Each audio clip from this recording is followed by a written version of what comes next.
है friends, welcome back to gardening my passion. और आज की वीडियो बहुत ही एक इंटरेस्टिंग वीडियो लेकर के मैं नेहा आप सभी के सामने एक बार फिर हाजिर हूँ। और ये है मेरे हल्दी यानी टर्मरिक प्लांट के सीडलिंग्स। जी हाँ, ये प्लांट नहीं, ये सीडलिंग्स ही हैं जो कि आज से मैंने ठीक 21 दिन पहले अपने इस 6 इंच के पॉट में ग्रो किया था। और घर में ही मेरी उगी हुई हल्दी यानी कि टर्मरिक जो मैंने लास्ट ईयर उगाए थे उनके ही कुछ राइजोम्स यानी कि इस तरह के जो राइजोम्स होते हैं, ये तो खैर अभी ख़राब हो चुके हैं। ये मैंने सिर्फ वीडियो पर्पस के लिए मैंने इन्हें रखा हुआ था, तो इन्हें अब मैं यूज़ नहीं करने वाली हूँ क्योंकि ये थोड़े थोड़े गल से गए हैं। तो इस तरह के राइजोम्स को लेकर के सिर्फ और सिर्फ इतने छोटे छोटे राइजोम्स मैंने अपने इस 6 इंच के पॉट में लगा दिए थे। और तीनों के तीनों राइजोम्स ने देखिए बहुत ही अच्छी इसने ग्रोथ ली है और बहुत ही जल्दी 21 दिनों के अंदर में ये कुछ इस तरह का इसने रूप ले लिया है। इसके पत्ते भी आप देखेंगे कितने बड़े बड़े से हल्दी के पौधे के पत्ते जो दिखने में काफ़ी ही ब्राइट होते हैं, बहुत ही सुंदर लगते हैं। इनका एक अलग ही शेप होता है, अलग ब्राइटनेस होती है।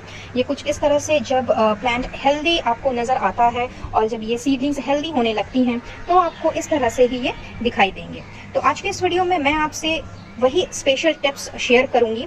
लास्ट ईयर भी अपने इसी पॉट में अपने हल्दी के प्लांट को उगाया था, बट फॉर सम रीजंस मैं वो वीडियो आपसे नहीं शेयर कर पाई थी। एंड लास्ट टाइम भी मैंने यही टेक्निक यूज़ की थी और इस टाइम भी मैंने यही टेक्निक यूज़ की है, बट इस टाइम मुझे पिछले बार से बहुत ही ज़्यादा रिजल्ट मिला है। सिर्फ एक चीज़ का डिफरेंस था जो मैं आगे चल करके आपसे इस वीडियो में शेयर करूंगी। सो इस वीडियो को पूरा देखिएगा, कोई भी इंपॉर्टेंट इन्फॉर्मेशन आपसे मिस ना होने पाए, इसीलिए वीडियो को कहीं से भी स्किप मत कीजिएगा। और वीडियो अगर ज़रा सा भी पसंद आता हो तो लाइक करने के साथ साथ अपने फ्रेंड्स फैमिली के साथ भी शेयर कीजिए, ताकि आपके फ्रेंड्स फैमिली भी हल्दी को बहुत ही इजीली एक छोटे से पॉट में अपने घर में उगा सकें और ढेरों सारी हल्दी जो है उसे जमा कर सकें।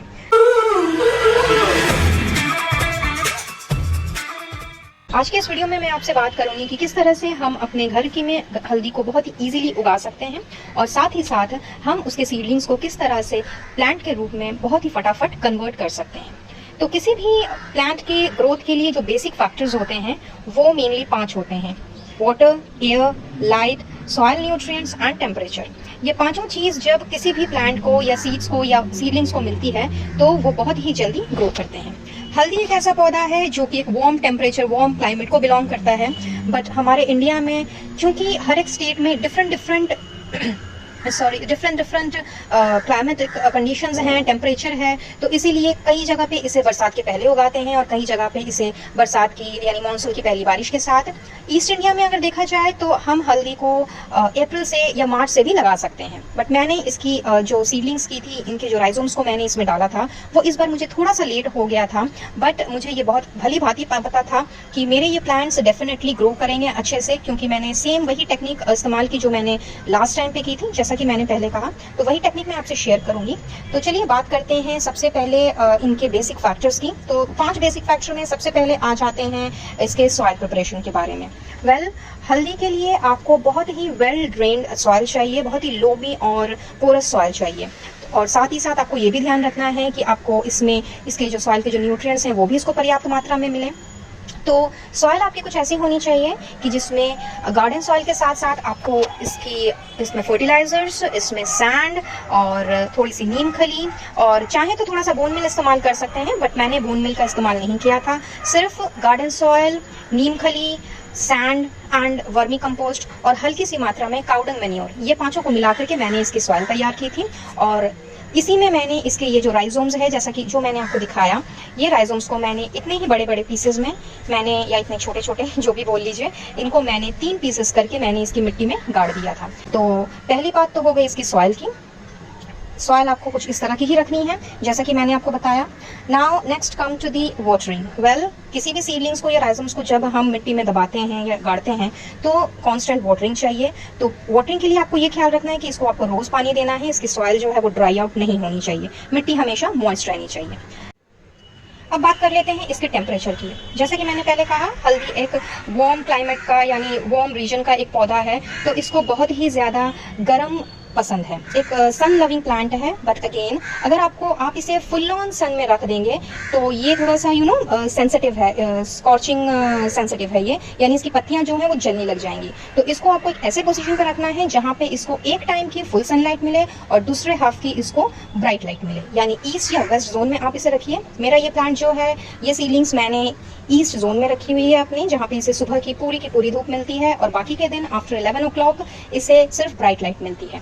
तो इस तरह की जो कंडीशन है वो हल्दी के राइजोम्स के जर्मिनेशन के लिए बहुत ही ज़रूरी है और बहुत ही सही भी है। और यही चीज़ मैंने आज इस बार नोटिस की है कि पिछले बार मैंने इसे किसी और जोन में लगाया हुआ था, इसे जहाँ पे पूरे दिन की सनलाइट मिलती थी, तो मैंने एक चीज़ नोटिस की कि इसके जो पत्ते हैं वो हल्के हल्के से जलने लग गए थे। बट अगर अभी आप यहाँ पे देखेंगे तो इसके पत्तों में कहीं भी आपको देखिए, आपको कोई जलन या ऐसा कुछ भी आपको किसी भी तरह के जो मार्क्स हैं वो आपको नज़र नहीं आएंगे। इसके हर एक पत्ते जो भी निकल रहे हैं वो बहुत ही ब्राइट और एकदम शाइनियर हैं।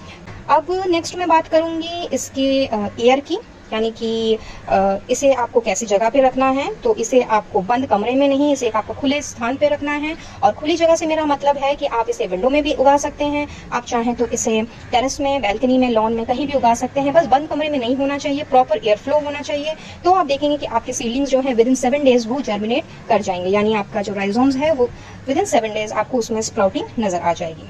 मेरे जो पुराने व्यूअर्स हैं वो बहुत अच्छे से जानते हैं कि मैं विंडो गार्डनिंग करती हूँ और मैंने अपने विंडोज़ में ही सारे प्लांट्स लगा करके रखे हुए हैं, जिनमें से हल्दी का भी प्लांट जो है वो मेरे यहाँ पे देखिए कितने अच्छे तरीके से इसने अपना रूप ले लिया है। तो ये सारी बातों के बाद में अब हम आ जाते हैं इसके सॉइल न्यूट्रिएंट्स के बारे में।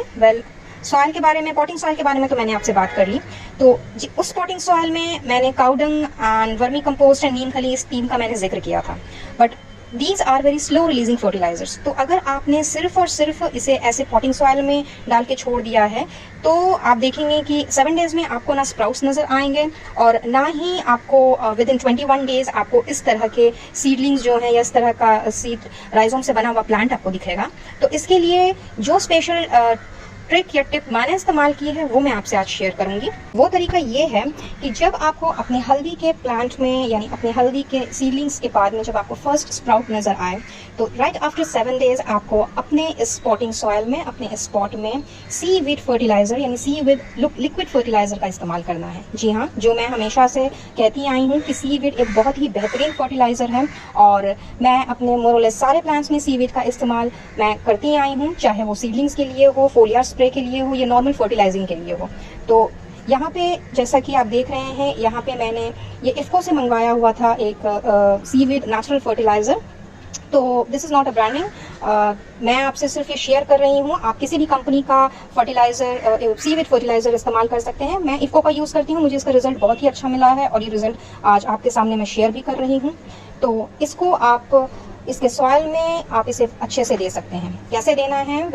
हर एक बॉटल के पीछे में इंस्ट्रक्शंस लिखी होती हैं। तो मेरे बॉटल के हिसाब से मैंने इसके मिट्टी में मैंने 3 ml जो है वो 2 लीटर पानी में मिला करके राइट आफ्टर 7 days जब मुझे इसकी पहली स्प्राउट नजर आई थी मैंने इसकी मिट्टी में दे दिया था। और उसके बाद से जो इसने ग्रोथ ली है, इतनी तेजी से ये बड़ा है, तो राइट आफ्टर 14 days यानी 2 हफ्ते के बाद इसने कुछ इस तरह का देखिए, इस तरह का इसने शेप ले लिया है। तो ये टिप जो है ये आप भी अपने पौधों में इस्तेमाल करें, खास करके टर्मरिक के पौधे में, और आप देखेंगे कि विदिन 21 days आपके पास एक इसी तरह का प्लांट जो है वो तैयार हो जाएगा। तो ये थी मेरी आज की स्पेशल टिप। आई बिलीव कि आपको मेरी ये टिप एंड ट्रिक पसंद आई होगी और अगर वीडियो थोड़ा सा भी अच्छा लगा हो तो एक लाइक ज़रूर से दीजिएगा और अपने फ्रेंड्स फैमिली के साथ भी शेयर कीजिए। सो फ्रेंड्स, अब लेती हूँ आपसे इजाज़त और बहुत जल्द मुलाकात होगी आपसे अपने नेक्स्ट वीडियो में किसी और नए टॉपिक को या नई जानकारी को लिए। तब तक के लिए आपसे रिक्वेस्ट रहेगी कि चैनल में पहली बार विजिट किया हो तो ज़रूर से सब्सक्राइब करते हुए लौटें और पास में दिख रहे बेल आइकन को ज़रूर से प्रेस करें ताकि इसी तरह की इन्फॉर्मेटिव वीडियोज़ लेकर के जब भी मैं आपसे मिलने आऊँ तो उसका नोटिफिकेशन सबसे पहले आपको अपने इनबॉक्स में मिले। और मुझसे जुड़ना चाहते हो तो इन सबका डिटेल्स आपको डिस्क्रिप्शन बॉक्स में मिल जाएगा। So till my next video, wish you a very happy gardening and good day to all of you. Bye bye.